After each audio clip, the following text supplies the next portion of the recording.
मैंने तय किया कि शहर का टॉयलेट का पानी बेचना है। अब टॉयलेट का पानी कोई खरीद सकता है? सब लोगों ने मुझे मूर्खों में निकाला। मैंने कहा नहीं, हो सकता है। और मुझे आज खुशी हो रही है आपको बताते समय कि हम लोग 7 साल से नागपुर शहर का टॉयलेट का पानी शुद्ध करके महाराष्ट्र गवर्नमेंट के कोराडी और खापरखेड़ा 2 पावर प्रोजेक्ट को देते हैं, जिससे हमको 300 करोड़ रुपए साल के मिलते हैं। 300 करोड़। मैं तो लोगों को कहता हूं कि इस देश में पैसों की कमी नहीं है। आप कहीं भी जाइए हिंदुस्तान में, मैं कभी लोगों से झूठ बातें नहीं करता। जो बोलता हूं वही कहता हूं और जो कहता हूं वही करता हूं।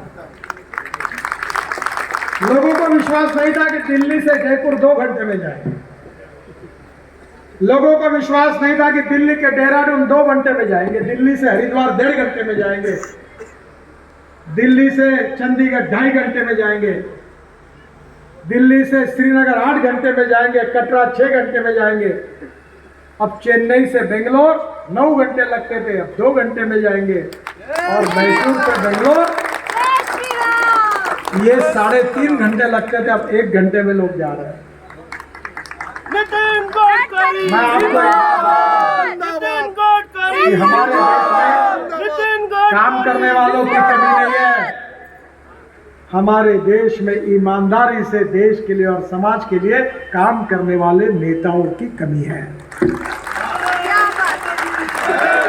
पैसा कमाना गुनाह नहीं है, साधन और संपत्ति मिलाना कोई गुनाह नहीं है। प्रगति और विकास का वो साधन है, पर वो हमारा उद्देश्य नहीं बन सकता। और इसलिए भारतीय जनता पार्टी में जब आए तो हमारी विचारधारा के आधार पर हमने ये कहा कि politics is a instrument of socio economic reform. सामाजिक आर्थिक परिवर्तन का प्रभावी उपकरण राजनीति है। और राजनीति का मतलब केवल सत्ता कारण नहीं है। राजनीति का मतलब है राष्ट्र कारण, समाज कारण और विकास कारण। Politics for development, politics for progress. और पंडित दीनदयाल उपाध्याय जी ने जिस विचारधारा को हमको दिया है, वो विचारधारा उनका सामाजिक आर्थिक चिंतन अंत्योदय के रूप में प्रसिद्ध है। दीनदयाल उपाध्याय जी ने क्या कहा? उन्होंने कहा कि इस समाज के जो शोषित है, पीड़ित है, दलित है, जो सामाजिक आर्थिक शैक्षणिक दृष्टि से पिछड़े हुए हैं, जिनके पास रहने के लिए मकान नहीं है, खाने के लिए रोटी नहीं है, शरीर पर कपड़ा नहीं है, उस दरिद्र नारायण को हम भगवान माने और उसकी निरंतर सेवा करते रहे।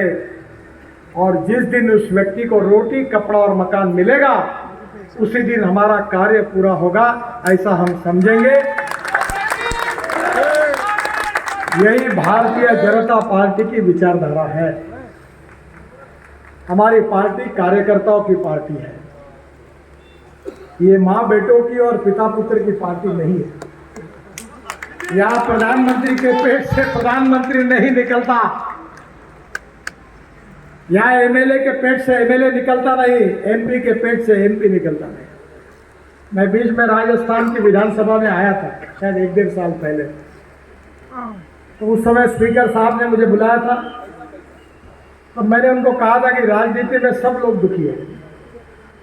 नगर सेवक इसलिए दुखी है कि वो एमएलए नहीं बना, एमएलए इसलिए दुखी है कि वो सांसद नहीं बना, जो एमएलए और इसलिए दुखी है कि वो मंत्री नहीं बना, मंत्री इसलिए दुखी है कि उसको अच्छा डिपार्टमेंट नहीं मिला, और जिसको अच्छा डिपार्टमेंट नहीं मिला वो बोलता है, उसको मिलने के बाद कहता है कि मैं मुख्यमंत्री कैसे बना। और जो मुख्यमंत्री है वो भी दुखी है, वो बोलता है कब रहेंगे और कब जाएंगे भरोसा नहीं। मैंने मजाक में कहा था कि राजनीति अतृप्त आत्माओं का महासागर है। तो भारतीय जनता पार्टी इसी नहीं है। हम लोग राजनीति में सत्ता हासिल करने के लिए नहीं आए। सुंदर सिंह भंडारी जी ने अपना जीवन भारतीय जनता पार्टी और भारतीय जनसंघ को दिया था। संघ और भारतीय जनसंघ के अनेक कार्यकर्ताओं ने अपने जीवन को इस देश के लिए और समाज के लिए समर्पित किया, उसकी पार्श्वभूमि भारतीय जनता पार्टी को है। हम किसी को एमएलए और एमपी बनाने के लिए नहीं आए। हम इस देश को अपनी मातृभूमि मानते हैं, मदरलैंड मानते हैं। राष्ट्रवाद ये हमारा उद्देश्य, हमारा चिंतन है, हमारा आत्मा है। गुड गवर्नेंस एंड डेवलपमेंट, सुशासन और विकास हमारा मिशन है। और पंडित दीनदयाल उपाध्याय जी ने बताया हुआ सामाजिक आर्थिक चिंतन अंत्योदय के रूप में हमारा उद्देश्य है। केवल राज बदलना ही हमारा मकसद नहीं है, समाज बदलना हमारा मकसद है। और हम बदल सकते हैं, और हमारे पास सब कुछ है। जो 75 साल में 60 साल कांग्रेस पार्टी को मिले, देश का विकास नहीं हुआ। अटल बिहारी वाजपेयी और मोदी जी के नेतृत्व में जो हमारी सरकारें आई, हमने जितना काम किया है जो कांग्रेस वाले 60 साल में नहीं कर सकते, वो काम हमने 10-15 साल में करके दिया। मैं मुंबई में मंत्री था, महाराष्ट्र में युवा था। मैंने मुंबई में 55 उड्डान पुल बनाए, वर्ली बांद्रा सीलिंग प्रोजेक्ट बनाया। आप कभी गए होंगे मुंबई पुणे एक्सप्रेस हाईवे बनाया। तो वाजपेयी जी ने मुझे बुलाया, मुझे पूछा तुम्हारा पैसा कहाँ से आया? तो मैंने कहा अटल जी मेरे पास पैसे की कमी नहीं है। मैं ये मानता हूँ कि if there is a will there is a way, and if there is no will there is only survey, discussion, seminar, committee, sub committee and research. Atal ji हंसने लगे। और आज भी मैं बताता हूँ, मैं लाखों करोड़ के काम करता हूँ। अभी मुंबई स्टॉक एक्सचेंज में एनएचआई ने अपना बॉन्ड लॉन्च किया, इनविट मॉडल का। 7 दिन की मुदत थी। मैं अपने परिवार के साथ गोवा में गया था। मुझे तुरंत चेयरमैन का पहले दिन फोन आया कि साहब गड़बड़ हो गई। बोला क्या हुआ? बोले पहले दिन 7 घंटे में 7 times bond issue over subscribe हुआ, पैसा ही आ रहा है। बोला क्या करना चाहिए? बोले आप जल्दी मुंबई आइए और इसको बॉन्ड इशू को क्लोज करिए। मुझे याद है, मैं जयपुर के, वसुंधरा जी मुख्यमंत्री थी, जयपुर के रिंग रोड का काम बंद पड़ा था। ये रोड नहीं होगा करके अधिकारियों ने वसुंधरा जी को बता दिया था। वो गवर्नमेंट के एयरपोर्ट पर मैं चीफ सेक्रेटरी और सब लोगों को लेकर वसुंधरा जी के साथ बैठा था। तो सब ने कहा ये नहीं होगा। मैं बोला तुम छोड़ दो, मेरे पास दे दो, जो नहीं होगा वो होने वाला काम मैं कर दूंगा। आज मैं हवाई जहाज से ऊपर से देख रहा था, जयपुर का रिंग रोड काफी अच्छा हो गया। इच्छा शक्ति चाहिए।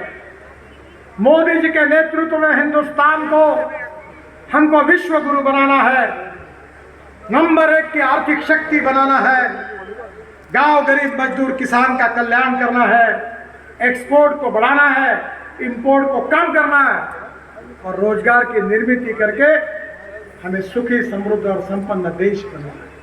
मैं ट्रांसपोर्ट का मंत्री हूँ।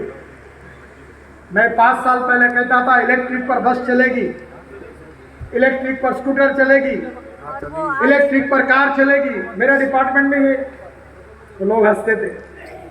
मुझे पत्रकार सवाल पूछते थे कि इलेक्ट्रिक गाड़ी रास्ते में बंद हुई तो क्या ढकलना पड़ेगा? अब किसी की गाड़ी बंद नहीं पड़ेगी। इलेक्ट्रिक बसेस आए, इलेक्ट्रिक कार आई, इलेक्ट्रिक स्कूटर आई। अब किसान बायो सीएनजी, बायो एलएनजी बनाने लगा। जो पराली से प्रदूषण हो रहा है, 180 प्लांट पंजाब, हरियाणा और उत्तर प्रदेश में पराली से सीएनजी और एलएनजी बनाने का काम शुरू किया। हमने किसानों ने इथेनॉल बनाया। मेरे पास एक टोयोटो की गाड़ी है, इनोवा, आप जरूर देखने के लिए आइए। इथेनॉल मक्के से बनता है, ब्रोकन राइस से बनता है, और वो गाड़ी 100% इथेनॉल पर चलती है, और उसमें से 60% बिजली तैयार करती है, और 40% इथेनॉल पे चलती है। पेट्रोल का रेट 25 रुपए लीटर, इतना कम आएगा, ऐसा एवरेज मिलता है, और प्रदूषण शून्य। मेरे पास हाइड्रोजन की गाड़ी है। लोग बोलते हैं संभव है। एक बार मेरे पत्नी ने मुझे पूछा कि तुम कहते हो कि पानी से हाइड्रोजन तैयार होगा और गाड़ी चलेगी, मेरा ही विश्वास नहीं बैठता तो लोगों का कैसे बैठेगा। तो मैंने टोयोटा कंपनी के चेयरमैन विक्रम किर्लोस्कर को फोन किया कि मुझे हाइड्रोजन की गाड़ी चाहिए, मुझे 2 लाख। बोले क्यों? बोला मेरी पत्नी मेरे बातों पे विश्वास नहीं रख रही। आज दिल्ली में मेरे पास हाइड्रोजन की कार है, मर्सिडीज से भी अच्छी है, ना धुआं निकलता है ना पानी निकलता है। ये देश बदल सकता है, ये देश आप बदल सकते हैं। अभी मैं दिल्ली से जयपुर इलेक्ट्रिक हाईवे बनाने वाला हूं, 3 बसें जोड़कर इलेक्ट्रिक पर डायरेक्ट 2 घंटे में दिल्ली से जयपुर हवाई जहाज जैसी एयर होस्टेस होगी, चाय पानी नाश्ता होगा, लैपटॉप पर आप पूरा देख सकोगे।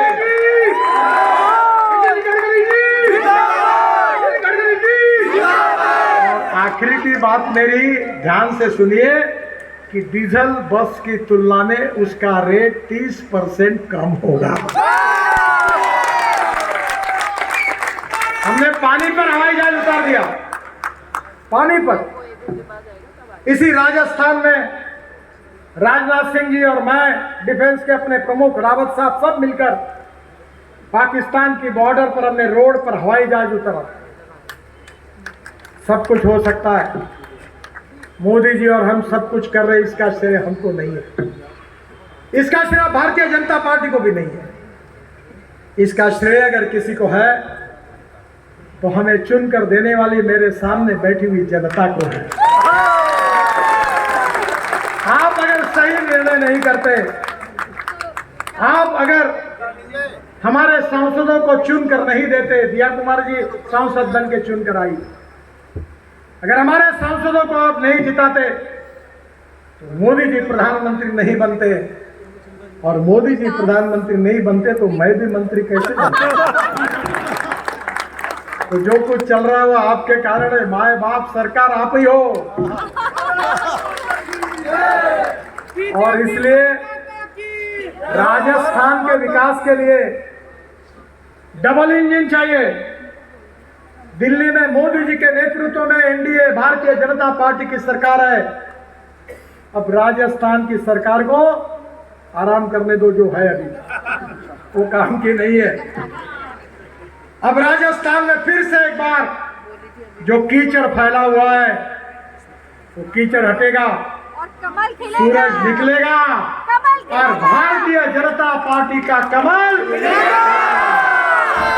और मेरी बात को तो बहुत अच्छी तरीके से समझ गए। दिया कुमारी के रूप में एक बहुत अच्छी सांसद, मैंने अभी पूछा उनको कि उनके मतदार क्षेत्र में मैंने ही कितना काम किया, 8-10 हजार करोड़ का किया हुआ। कोई सांसद नहीं है राजस्थान का जो 6-7 हजार करोड़ से कम है। मैं नहीं बोलता ही नहीं, मैं यही कहता हूं कि काम बोलने वाला थक जाएगा पर काम करने वाला कभी थकेगा नहीं। हर बार अपने मतदार क्षेत्र के लिए 25 बार मेरे घर के चक्कर काट चुका। हर बार ईमानदारी से गरीबों के काम कैसे होंगे, गांव गरीब मजदूर किसान को न्याय कैसे मिलेगा, राज परिवार का बैकग्राउंड होने के बाद में भी गरीबों के मन में भरे हुए संवेदनशीलता रखने वाली वो नेता है।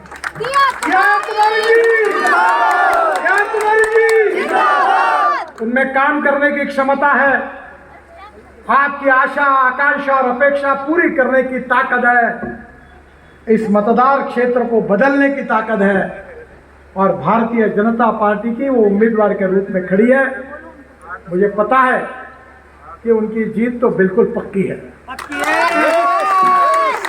और आप उनको ऐसा जिताइए कि जितने उम्मीदवार खड़े हैं उनकी जमानत जब्त करके उनको जिताइए।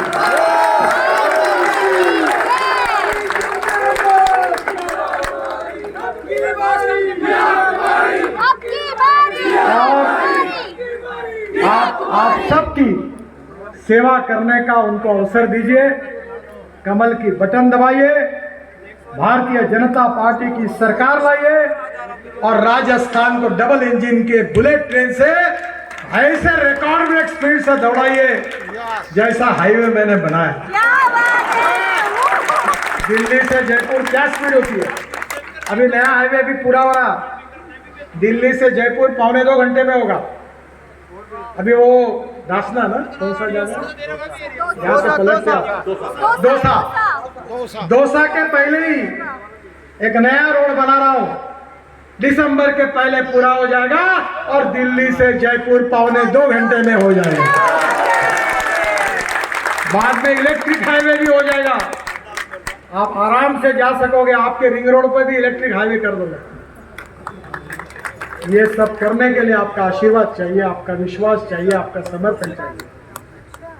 दिया कुमारी जी को जिताइए, भाजपा का सरकार लाइए और अच्छा काम करने के लिए परशुराम जी का तो आशीर्वाद हमारे साथ है, पर आप सब जनता जनार्दन का भी आशीर्वाद हमें ताकत देगा, हमें शक्ति देगा, देश के लिए समाज के लिए काम करने की विजन देगा और निश्चित रूप से हमारा देश आत्मनिर्भर भारत बनेगा, विश्व गुरु बनेगा और दुनिया की नंबर 1 की सुपर इकोनॉमिक पावर बनेगा। यही आशीर्वाद जरूर दीजिए। दिल्ली में मेरे घर पर एक बहुत महत्वपूर्ण मीटिंग है। एक उत्तराखंड में एक हादसा हुआ है, 40 मजदूर फंसे हुए, हम कोशिश कर रहे रात दिन। वो टेक्नोलॉजी के एक्सपर्ट वालों को 8 बजे ही मैंने घर पर बुलाया था, तो मुझे निकलना है। मैं फिर से एक बार आप सबको बहुत बहुत बधाई देता हूँ, परशुराम जी के चरणों में वंदन करता हूँ और मेरे साथ जोर से कहिए, भारत माता की, भारत माता की, भारत माता की। नमस्कार, धन्यवाद।